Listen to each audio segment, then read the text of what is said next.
What's going on, guys? Andrew Piluk Hockey here, back again with another video. Today we're going to be talking about the Maple Leafs making a move potentially in the trade market. Now, if you guys are new here, I'd really appreciate it if you like this video and subscribe.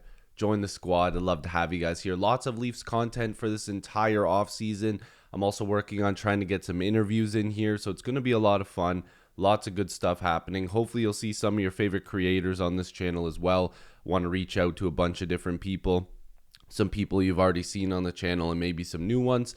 But yeah, we're going to be talking about a recent tweet talking about how the Leafs are potentially going to be looking into the trade market. So yeah, thank you to all the new supporters, and let's get right into the video. So Nick Alberga at the Golden Muzzy, as you guys know, he does work, I believe, with Nick Kyprios as well. He does a lot of podcasting, the Leafs Nation Network, but this is just one tweet. There's been a few of them talking about how the Leafs are looking to add more up front.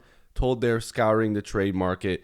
We will see what happens. And that was literally last night at 11:18 p.m. Now, I was already sleeping because I've been making a ton of content, and I actually have to start my other job in a little while. In a few hours, I've got to go work a different job. So there's a lot of stuff happening in my life right now. So I was not able to see this tweet, or else I would have probably made a video last night, because it's exciting times. It's day 2 technically of NHL free agency, so the Maple Leafs still could add via free agents, but it looks like they're probably going to be looking at the trade market. And Brad Treliving said that he's also interested in adding up front. He wants to add a forward. He would like to see what else they have. And, you know, there's still the possibility of the Leafs holding on to Nick Robertson. As we've heard, the response from Brad Treliving was that he wants to hold on to this player and that he'll be a good player for this team. So that could take up a spot, potentially Easton Cowan or a Fraser Minton, but they need a little bit more. And we're going to go to Puckpedia here, and you can see currently by their accounts, they have $955,000 in current cap space. And if you look at the full roster breakdown, it shows exactly how much of the cap all the forwards are taking, all the defense, and all the goaltenders. And as you can see here, Martin Jones technically is not a part of this team. Well, he actually isn't. It's just he was a UFA as a part of this team. Same thing with Klingberg, Muzzin, and Giordano. All of them are technically gone. And you can see as a non-roster player, they have Cade Weber, so that money came off of the salary cap, and Matt Murray as well in here. So that's why the Leafs have a little bit of cap space technically to go and add. But if you look at the forward group here, you can see, you know, you've got like kind of your top 6 guys towards the top of the lineup, you know, a Bobby McMahon, a Matthew Nyes, a Pontus Holmberg for the bottom of the lineup. Same thing with Ryan Reeves.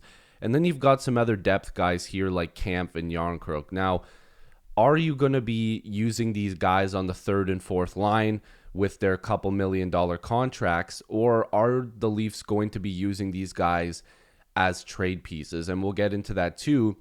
And one interesting note here, still the biggest story, is are the Maple Leafs going to be moving on from Mitch Marner? Is Marner still a trade candidate? Is he still a trade piece that the Maple Leafs are looking to move on from? And if that's the case, well, you don't have to trade a David Kampf, and you don't have to trade a Calle Jarnkrok, because I think if they were going to trade those guys, and even Marner to a degree, it would have already happened. But if the Leafs are still looking at the trade market, if Brad Treliving is still looking for forwards to add to this team, you have to include all 3 of those guys in there, and even a freshly signed Timothy Liljegren. And I know some people are going to completely disagree with me here, but I did a little bit of research, and maybe I couldn't find it. Maybe it's something that hasn't been updated yet, but I don't believe the Maple Leafs gave him a no-trade clause or a modified no-trade clause or anything like that. And I can even quickly take a look at Puckpedia here, but it's not showing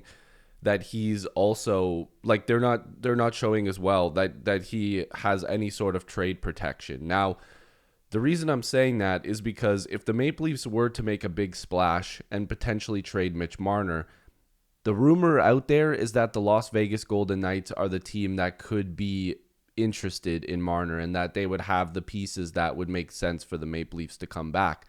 They've got a couple forwards that would make sense, but they also have a lot of defensemen that could make this Leafs blue line a lot better. And I know Liljegren just signed and they said they want to hold on to him. That's still entirely possible. I'm just saying, with no trade protection, that's pretty interesting, especially if they trade Mitch Marner, because if you just trade Marner for one forward and it becomes a 1-for-1 trade, unless it makes sense, it doesn't, right? And I hope that doesn't make sense, but that, like, you need to just trade Marner for multiple pieces that are good pieces that spread across your lineup.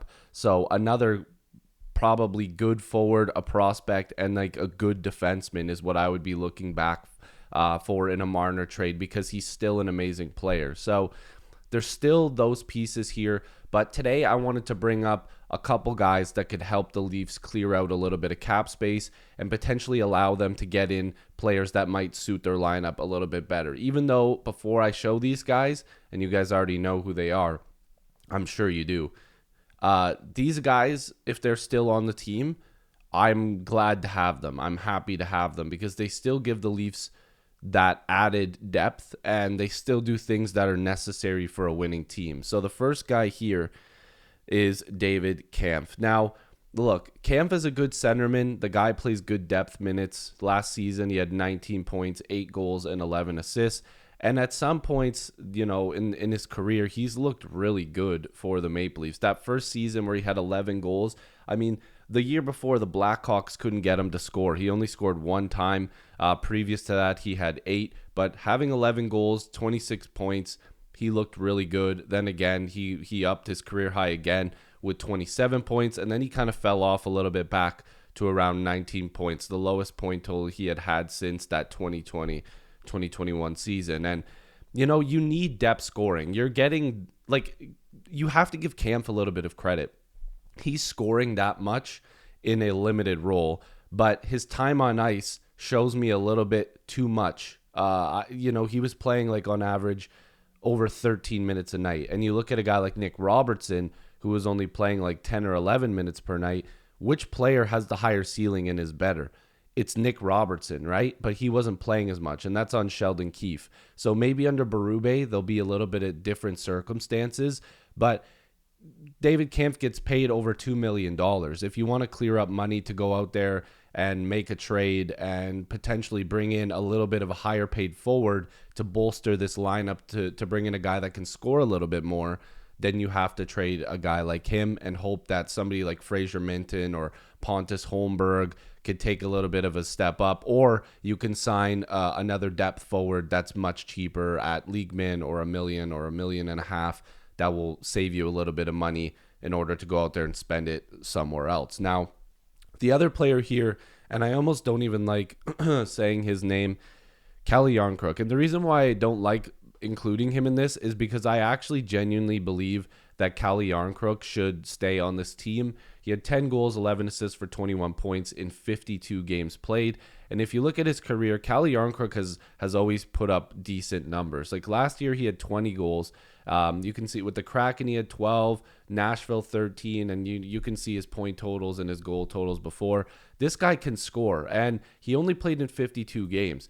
If he played in 70-plus games, Calle Jarnkrok is going to score 20 goals. Like, this is a guy that, much like Nick Robertson or potentially a Bobby McMahon, you have to have these guys in the bottom of your lineup. And that's why if I was to trade either of the two guys that I just mentioned, it would probably be David Kampf. But again, you got to fill that center position. I know Jarnkrok can probably play a little bit of center. He can play everywhere, up and down the lineup. You just don't want to put him in an uncomfortable spot. But Jarnkrok can score anywhere. He averaged around 15 minutes a night, and he was putting up those type of numbers. He's just got to stay healthy. So I would like for the Leafs to hold on to Jarnkrok, but again, he's a guy that would likely be out there. Same thing with David Kampf. But again, I would rather the Leafs even explore a Ryan Reeves trade more than a Calle Jarnkrok trade. You still have to have that toughness, and that's kind of why I want to keep Reeves as well. But we're seeing a pattern here. We're like, oh, I want to keep him, I want to keep him, I want to keep him. If the Leafs are going to get better, they have to move some bodies out. And if it's Mitch Marner, that, again, that allows you to do a bunch of things. But If it's you got to scrape from kind of the bottom 6, I think David Kampf is probably the most obvious answer. And then you go into guys like Reeves and Yarncrook as your secondary options, and maybe even a guy like Connor Timmins or, maybe Liljegren, depending on what happens. But I don't know what you guys think. I want to hear you guys sound off in the comments right now. Just a little bit of an update there. I will be having a video probably tomorrow regarding Mitch Marner and what teams could potentially still be interested, and the talk about the Vegas Golden Knights and potentially them having interest in Mitch Marner. So let me know what you guys think. Like I said, if you're new here, make sure to like this video and subscribe. Join the squad. I'd love to have you guys here. Thank you so much once again for checking in on another Andrew Piluk hockey video. Lots more to come. This offseason is far from over. The Leafs still have work to do. I'll see you guys in the next video. Peace.